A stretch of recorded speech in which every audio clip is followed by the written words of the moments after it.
বাংলাদেশের জনপ্রিয় কোরিওগ্রাফার গৌতম সাহা এবং কন্টেন্ট ক্রিয়েটর জে.কে. শান্ত সহ তাদের পুরো টিমকে এবার দেখা গেল একসঙ্গে। সম্প্রতি তাদের দেখা গেল ব্র্যান্ড প্রমোশনের ফটো সেশন ও শুটিংয়ে। শুটিংয়ের পর সবাইকে খুনসুটিতে মেতে উঠতেও দেখা যায়, যা ভক্তদের নজর কেড়েছে সামাজিক যোগাযোগ মাধ্যমে। নিজস্ব কন্টেন্ট স্টাইল আর মজার উপস্থাপনার কারণে আগেই প্রশংসিত ছিলেন জে.কে. শান্ত ও তার টিমকে।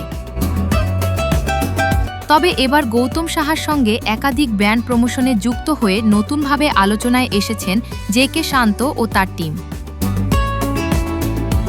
দর্শকদের মধ্যেও তৈরি হয়েছে বাড়তি আগ্রহ। অনেকে বলছেন এই জুটির রসায়ন এবং প্রেজেন্টেশন শান্তর জনপ্রিয়তাকে আরও এক ধাপ এগিয়ে দিয়েছে।